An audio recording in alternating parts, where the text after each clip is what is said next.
Hello friends, stock market outlook for Monday की इस video में आपका स्वागत है। और सबसे पहले हम बात करेंगे कल हमने क्या चर्चा की थी। तो कल की चर्चा हमारी इसी बात पर थी कि बाजार के अंदर एक पॉजिटिवनेस नजर आ रही है और जहां पर हमें लगता है कि निफ्टी 19,230 से लेकर 19,260 पहला पड़ाव और इवन 19,330 और 350 के आसपास तक भी निफ्टी जा सकता है। तो निफ्टी हालांकि पहले पड़ाव पर जो है आज सिमट गया।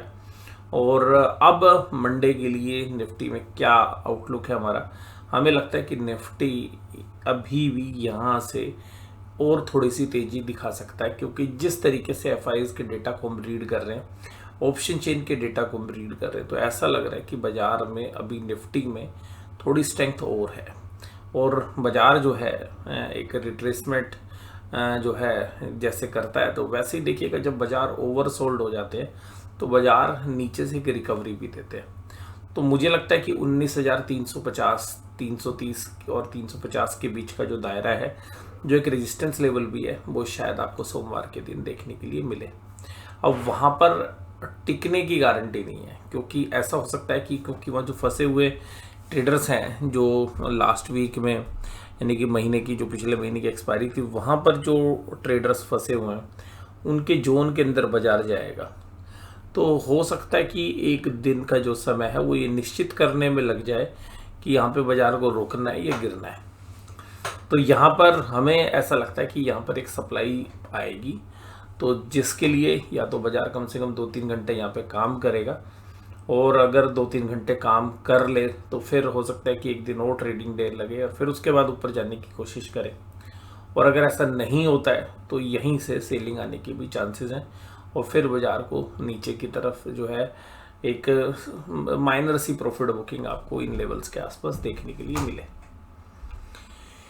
आज जो तेजी थी वो थी आईसीआई बैंक में, इन्फोसिस में, टाइटन में, अदानी पोर्ट्स में और एचडीएफसी बैंक में। कमजोरी वहाँ पर भी फाइनेंशियल में थी, Bajaj finance, Bajaj Finserv, SBI life insurance, Nestle और टीसीएस जैसे शेयर्स में। एडवांस डिक्लाइन जो है अब तेजी वालों के साथ है, और इसी के साथ साथ Apollo hospital, Adani ports, Ayesha, Titan और एल्टे माइंट्री जैसी कंपनियां बहुत तेजी में रही। अब देखिएगा टाइटन कंपनी पर बहुत सारे जो व्यूअर्स हैं वो कहते हैं यार टाइटन तो गजब है। देखिएगा टाइटन ने पूरे एक साल में 10% का प्रॉफिट ग्रोथ दिखाया है। अरे ठीक है, इसकी प्रेजेंस है, पेनिट्रेट कर रहा है, पर जिन वैल्यूशंस पर ये शेयर ट्रेड कर रहा है, मुझे पर्सनली ऐसा लगता है कि यहाँ पर रिस्क रिवार्ड के एंगल से शेयर होल्डर के लिए ज़्यादा कुछ है नहीं, क्योंकि 10% की ग्रोथ है। अगर आपको लिनियर 7-8% तो आपको डेट में मिल जाएगी, और फिर उसके सामने आपको डेट के सामने इक्विटी का रिस्क लोगे और 10% की प्रॉफिट ग्रोथ वाली कंपनी, आपका क्या होने वाला है। तो सीधी सी बात यह है कि और अब जिस तरीके से पीएमआई के डेटा आ रहे हैं, ग्रोथ जो है कम होती हुई जा रही है, तो हमें पर्सनली ऐसा लगता है इकोनॉमी एज ए होल शायद अब जो पीरियड्स रहेंगे वो रेंज बाउंड ट्रेड्स के रहेंगे।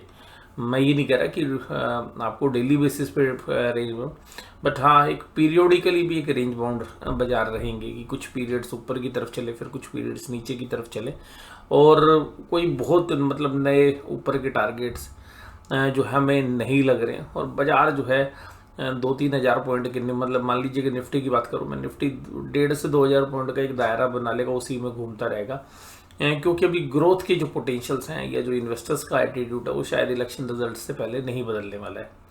और बाजार अब जो ऊपर जा रहा है, तो यहाँ पर भी हमें ऐसा कन्विंसिंग वो नहीं नज़र आ रहा है कि बाजार फंडामेंटली बहुत तेज़ी से ऊपर की तरफ जाएगा। हमें लग रहा है कि बाजार ऊपर जहाँ पर भी एक पोज मिलेगा वहाँ से रिवर्स मिल जाएगा। और रीज़न यही है कि वैल्यूशंस अभी भी बहुत महंगे हैं अगर आप इंटरनेशनल पीयर्स के साथ कंपेयर करेंगे। तो Bajaj Finserv, doctor Reddy's, SBI life insurance, IndusInd bank और बजाज फाइनेंस जो है कमजोरी में थे। देखिएगा यहाँ पर मुझे देखिएगा इंडेक्स में भी आप ढूंढना चाहेंगे तो कुछ शेयर्स आपको ठीक मिल जाएंगे। मुझे लगता है कि अगर डॉक्टर रेड्डीज 5,000 रुपये के नीचे अगर ट्रेड करना शुरू होगा तो वहाँ पर कुछ ऐसे इन्वेस्टर्स इस शेयर्स को पिक करना चाहेंगे जो मतलब एक वैल्यू को पिक करते हैं। तो एक लार्ज कैप कंपनी एक रीजनेबल वैल्यूशंस पर होगी अगर ये 5,000 के नीचे ट्रेड करना शुरू करता है। तो निफ्टी बैंक 43,318, यहाँ पर भी वो 300 पॉइंट की, तो हमारा जो दायरा था वो 43,300 के आसपास ही था, और हमने ये कहा था कि 43,400 पे एक रेजिस्टेंस है, वहाँ पे बाजार जाएगा तो सेल इंडिया एक टफ कंपटीशन मिलेगा, वो हुआ भी आज। आप देखिएगा हमारे को सोमवार को लग रहा है 43,560 एक ऐसा लेवल है, इसके आसपास जो है बहुत अच्छी सेलिंग आपको देखने के लिए मिलेगी। हो सकता है कि बाजार सोमवार को वहाँ खुले, उसी के आसपास खुले या वहाँ जाने की कोशिश करे, वहाँ पर एक सेलिंग प्रेशर्स एमर्ज हो सकता है। और अगर 43,560 के ऊपर बाजार जाकर निकल जाता है तो फिर एक शॉर्ट पीरियड के अंदर बाजार जो है एक स्ट्रेंथ दिखाएगा और वो बाजार को 43,800 तक भी लेके जा सकता है। और 43,800-900 पे एक मेजर रेजिस्टेंस है। अगर 43,900 के ऊपर अगर हफ्ते में चलता है तो हम stock market outlook for next week की वीडियो में हम चर्चा कर लेंगे। बट मुझे नहीं लगता कि सोमवार के दिन जो है शायद उतना ज़्यादा जाए बाजार। और अगर 43,560 के ऊपर चलना शुरू होगा तो वहाँ पे एक अच्छी खासी सप्लाई जोन है। तो ये आप देखिएगा यहाँ पर एक सप्लाई जोन आ रहा है, तो ये 43,560 के आसपास बड़ा तगड़ा सप्लाई जोन है। बट हो सकता है अगर गैप अप के अंदर ही वो खुल जाए बाजार और फिर वहाँ पर बाजार सस्टेन नहीं करेगा शायद। और अगर 43,560 को सोमवार को सस्टेन करेगा तो मैं आपको एक सिंपल सी बात बता रहा हूँ कि जितने मंदी वाले जो ट्रेडर्स हैं उसमें से काफ़ी मंदी वाले जो ट्रेडर्स हैं उनके स्टॉप लॉस लगे होंगे, वो 20-30 पॉइंट और ऊपर लगा लीजिएगा। तो 43,600 के ऊपर अगर बाजार ने क्लोज दे दिया तो बहुत तेज़ी से शॉर्ट कवरिंग भी आएगी और उस शॉर्ट वाले अपनी पोजीशन काट लेंगे। लेकिन चांसेस ये है कि पहले वो थोड़े ना शॉर्ट काटेंगे, पहले तो भैया वहाँ पे लड़ाई होगी और लड़ाई में अगर वो जीत गए तो बाजार को नीचे धकेल देंगे। तो यहाँ पर एक बड़ा क्रूशियल लेवल रहेगा, यहाँ पे आपको एक बार देख के ट्रेड करना पड़ेगा कि भाई किस तरीके का मूड माहौल रहता है। ICICI bank, SBI, HDFC bank, bank of Baroda, axis bank सब तेजी में थे और कोटक महिंद्रा और इंडसइंड में मामूली सी कमजोरी थी। इसके बाद बात करें FIs, आज थोड़े से सेलिंग का जो मतलब तीव्रता थी वो बिल्कुल ख़त्म हो गई, मतलब फ्लैट हो गई। और आज DIs ने भी बाइंग कम की, जब सेलिंग ही नहीं थी तो बाइंग भी कम हो गई। और FIs ने इंडेक्स फ्यूचर्स में अपने शॉर्ट्स अपने काटने शुरू किए हैं। FIs ने इंडेक्स ऑप्शंस जो बेचने की स्पीड है वो भी स्लो कर दिया है और स्टॉक फ्यूचर्स भी कवर कर लिए हैं। तो इसका मतलब है कि FIs भी अपनी मंदी की पोजीशंस को थोड़ा सा स्क्वीज कर रहे हैं कि जो किसी तरीके की अगर एक शार्प शॉर्ट कवरिंग आए तो उससे बच सके। तो यहाँ पर पुट कॉल रेशियो 0.7913 है और निफ्टी की और बैंक निफ्टी की 1.01 है। तो बैंक निफ्टी थोड़ी सी स्ट्रेंथ दिखा रहा है और निफ्टी भी शायद थोड़ी सी स्ट्रेंथ और दिखाएगा अभी। और उसके बाद देखेंगे कि बाजार शायद जो लेवल्स में आपको बता रहा हूँ वहाँ से एक बार रिवर्स होने के चांसेस भी हो सकते हैं। वो माइनर होता है या मेजर होता है वो जो है बाजार के अंदर अगले हफ्ते पता चलेगा आपको। बट मुझे लगता है कि वहाँ पर एक बार सेलिंग आएगी। पर वो सेलिंग का मतलब ये नहीं कि बाजार एकदम अगर तेज़ी से नीचे आए तो फिर तो समझ लीजिए कि बाजार वहाँ से घूम गया। लेकिन अगर बहुत मामूली सी गिरावट होती है वहाँ से तो फिर हम ये मानेंगे कि बाजार एक बार दोबारा से कमजोरी दिखा के दोबारा से ऊपर बढ़ने की कोशिश कर सकता है। तो यहाँ बड़ा क्लोजली वो ट्रेडिंग पैटर्न्स आपको देखने पड़ेंगे कि 19,330 से अगर सेलिंग आती है और बाजार 200 के नीचे बंद हो जाता है तो इसका मतलब तेजी खत्म हो गई है फॉर द टाइम बिंग। लेकिन अगर 19,330 से निफ्टी मान लीजिएगा जाता है या 360 जाता है, वहाँ से घूम के 260-70 पे बंद होता तो इसका मतलब ये है कि निफ्टी फिर दोबारा से अटेम्प्ट करेगा ऊपर के लिए। लेकिन अगर निफ्टी 19,330 से टूट के 200 आ जाता है या 200 के नीचे चला जाता है तो फिर ये लगेगा कि भाई मंदी वालों ने दोबारा से कंट्रोल कर लिया बाजार पे। और निफ्टी के बैंक निफ्टी में सिमिलरली हम ये देखेंगे कि 43,560 के ऊपर अगर बाजार चला गया तो ऐसा लगेगा कि तेजी वालों ने कंट्रोल कर लिया है। अगर वहाँ से टूट के फिर 300 के आसपास आ जाए तो भी ये लगेगा कि अभी एक बार बाजार दोबारा से ऊपर के लिए अटेम्प्ट करेगा। लेकिन अगर 43,300 के नीचे टूट के बंद हो जाता है और वो 43,100 के आसपास आता है तो फिर यहाँ पे आपको क्लोजली देखना पड़ेगा, एक दिन का इंतजार करना पड़ेगा कि बाजार क्या करना चाह रहा है। तो उस समय पर हम जो नेक्स्ट डे का जो एनालिसिस होगा उसमें आपके साथ चर्चा कर लेंगे। डाउ जोन्स इंडस्ट्रियल एवरेज भी एक अच्छा कम बैक उसने दिया है और आज जो डेटा आया अनएम्प्लॉयमेंट के वो बढ़ रही है। तो ऐसा लग रहा है कि ऐसे इंडिकेशंस आ रहे हैं कि अब आगे रेट ऑफ इंटरेस्ट नहीं बढ़ेंगे। तो डाउ जोन्स उसी की खुशी मना रहा है। इसके साथ नेस्डेक के अंदर भी तकरीबन 0.79% की तेजी और S&P 500 भी 0.68% की जो है तेजी के साथ काम कर रहे हैं।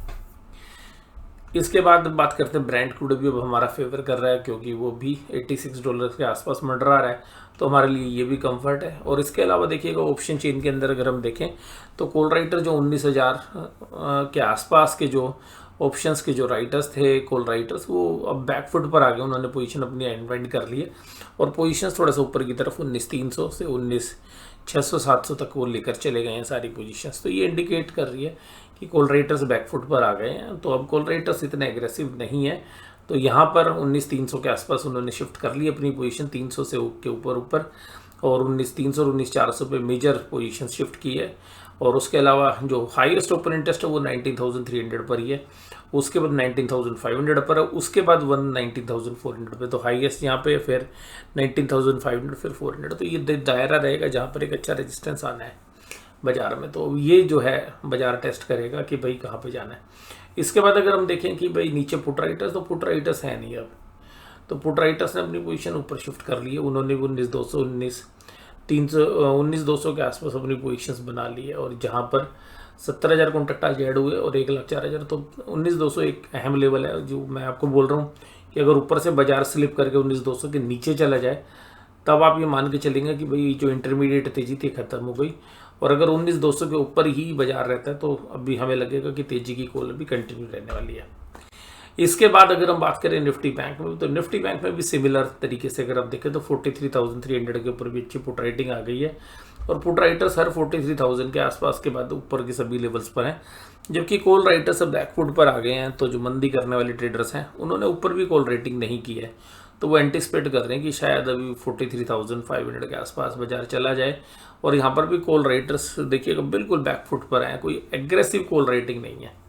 43,500 के ऊपर हालांकि 1,44,000 है, लेकिन कोई मेजर कॉल रेटिंग नहीं है। तो यहाँ पर ऐसा लग रहा है कि जो तेजी करने वाले हैं वो थोड़ा सा एग्रेसिव हो रहे हैं, और जो बाजार एक ओवरसोल्ड जोन में था वहाँ से एक वो रिलीफ रैली जो है उस तरीके की एक शॉर्ट टर्म में पोजीशंस बन रही है।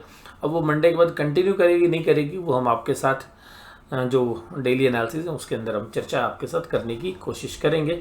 वीडियो आपको कैसी लगी जरूर से जरूर मुझे कमेंट बॉक्स में बताइएगा। वीडियो देखने के लिए धन्यवाद। Thank you very much.